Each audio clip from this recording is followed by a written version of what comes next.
ये दृष्टांत क्या सिखाता है?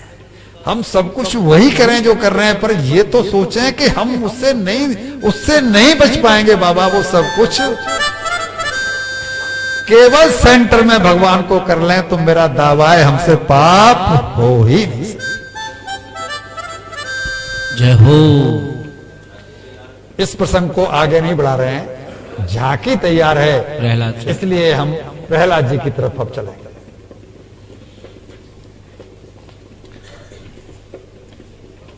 हिरण्यकश्यपु को इस बात का बड़ा मन में क्लेश था कि भगवान ने 12 अवतार लेकर के और उसके बड़े भाई हिरण्याक्ष को मार दिया था। 12 अवतार भगवान ने लिया ना पृथ्वी के उद्धार के लिए, तो उसको इस बात का बड़ा क्षोभ था कि मेरे भाई को विष्णु ने मारा है, मैं विष्णु को अब मार के ही छोड़ूंगा। इसके लिए वो तपस्या करने के लिए जंगल में गया और जंगल में जाकर के उसने भगवान की तपस्या की। इसने जो तपस्या की है ना, वो 10,000 साल तक तपस्या की है भगवान से वरदान, ब्रह्मा जी से वरदान पाने के लिए।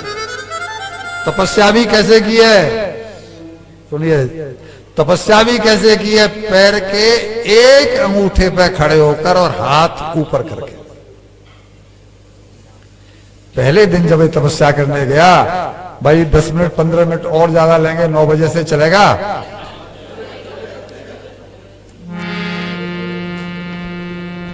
जैसे ही ये तपस्या करने गया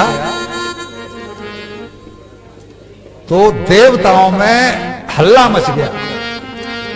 क्या कि अगर ये जिस उद्देश्य से जा रहा है, अगर ये उसमें सफल हो गया तो ये हमें जिंदा छोड़ेगा नहीं, क्योंकि ये तो भगवान को मारने के लिए तप करने जा रहा है। फिर हमारा रखवाला कौन? हम तो कहां बचेंगे इससे। तो उन्होंने कहा नारद जी से, नारद जी आप संत हैं, कोई युक्ति निकालिए। नारद जी ने एक पक्षी का रूप लिया और जिस पेड़ के नीचे जाकर के इसने तपस्या करना शुरू किया था, उस पेड़ के ऊपर जाके नारद जी श्रीमन नारायण नारायण नारायण, श्रीमन नारायण नारायण नारायण, श्रीमन नारायण नारायण नारायण। ये जो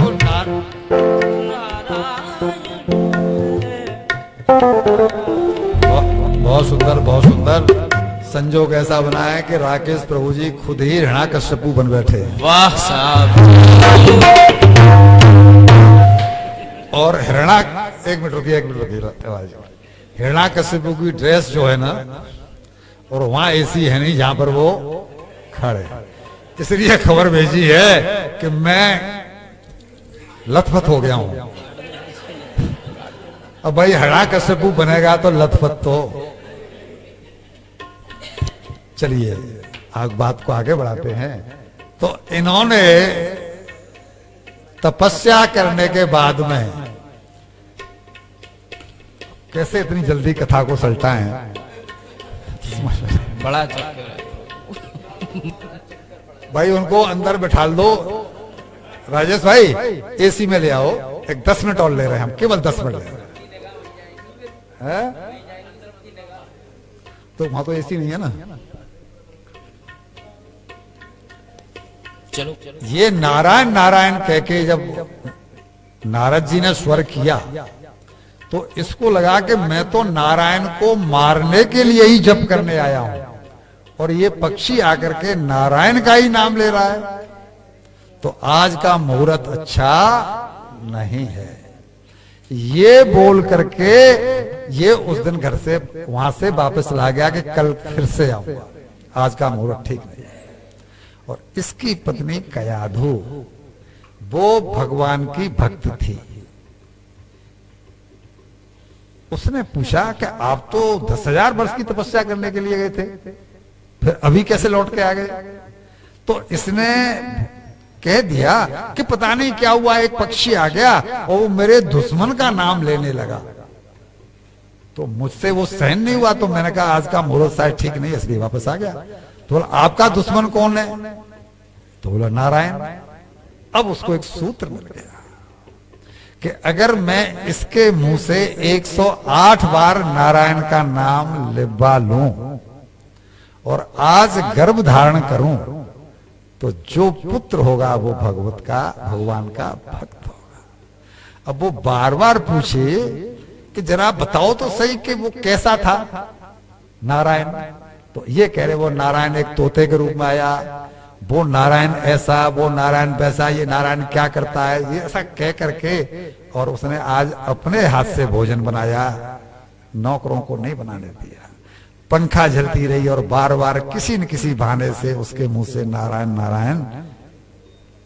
और भोजन के बाद में जब अंक सायनी बनी तब तक उससे वो नाम लिवाती ही रही। और जैसे ही 108 नाम पूरे हुए अंक सायनी बनी और उस दिन गर्भ में प्रहलाद जी का आगमन। दूसरे दिन ये तो नहा धो करके अपना फिर चला गया तपस्या करने के लिए। अब ये 10,000 वर्ष तक तपस्या करता रहा उसी स्टेज से, उसी लेवल से, ऊपर हाथ और पैरों पर खड़े होकर के।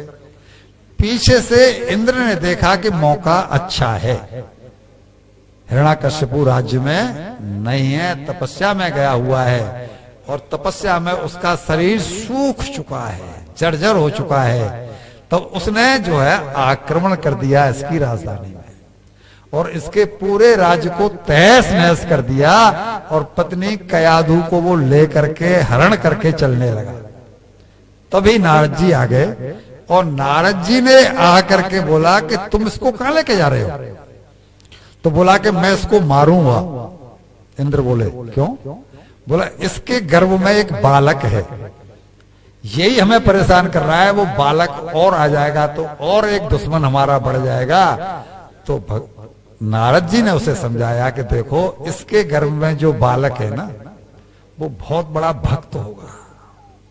इसकी पत्नी ने इसने बड़े सोच समझ के इस गर्भ को धारण किया है, जानबूझ के धारण किया है, ये अनायास नहीं है। तुम उसको मार भी नहीं पाओगे और ये प्रयास मत करो वरना भगवान का कोप तुम्हें सहना पड़ेगा, भगवान के भक्त को तुम नहीं मार पाओगे। इंद्र ने नारद जी की बात मान ली। अब ये कयाधु बोली भगवान आपने मुझे छुड़ा तो लिया लेकिन मैं कब तक बचूंगी इन देवताओं से, मैं तो अकेली हूं, पति मेरे है नहीं, राज्य सब तहस नहस हो गया है। तब नारद जी बोले कि तुम मेरे आश्रम में चलो। और नारद जी ने इनको ये वरदान दिया कि तुम्हारा पुत्र जो है तुम्हें डिलीवरी तब होगी जब तुम्हारा पति घर पर आ जाएगा, तब तक प्रसव तुम्हारा नहीं होगा। ये बोल के नारद जी जब इनको उपदेश करते थे तो नारद जी का जो दृष्टि थी, नारद जी की जो दृष्टि थी वो उनके पेट पर रहती थी। क्यों? मालूम पड़ चुका था कि ये बात